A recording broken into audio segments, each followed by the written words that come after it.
আমাদের এই রেমিটেন্স যোদ্ধা ভাই উনি হচ্ছেন ইতালি প্রবাসী। আজকে নিজের মাকে নিয়ে পরিবারকে নিয়ে প্রবাসী হেলিকপ্টারের সেবাটা নিচ্ছেন।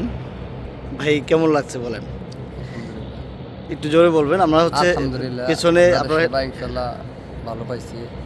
আমাদের সেবা নিয়ে কোনো অভিযোগ আছে? না যে না, আজকে কে কে যাচ্ছে আপনার সাথে? আমি, আমার ওয়াইফ, আমার মেজো ভাই, আমার মেজো ভাইয়ের ছেলে এবং আমার মা।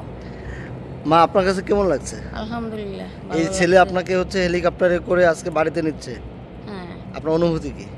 ভালো, দোয়া করি আল্লাহ জানি এইভাবেই সবাই থাকতে পারে। কত বছর পর আসলো আপনার ছেলে? 6 বছর পর। এই 6 বছর কেমন ছিল আপনার কাছে? ভালো লাগে নাই, আজকে ছেলেকে কাছে পেয়েছেন, ভালো লাগছে? ভালো লাগছে। ভাইয়ের কাছে কেমন লাগছে? জি, ভাইয়ের অপেক্ষায় আমরা ছিলাম অনেক দিন, যে যে কোনো একটা কারণে ভাইয়া আসতে দেরি হয়েছে।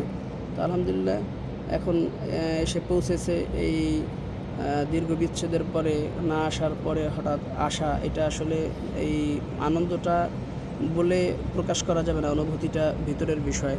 তো আলহামদুলিল্লাহ আমরা সবাই অনেক খুশি যে ভাইয়া অনেকদিন পর, দীর্ঘদিন পরে আমাদের মাঝে সবাইকে নিয়ে, এবং দীর্ঘদিনের একটা স্বপ্ন ছিল মাকে হেলিকপ্টারে নিয়ে বাড়িতে যাবে।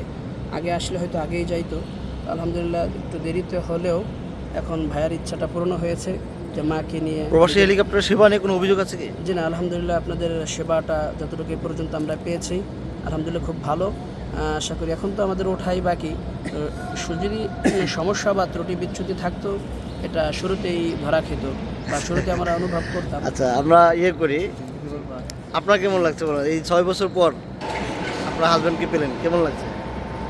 অপেক্ষা আর কি বলবো, অপেক্ষা তো আসেন।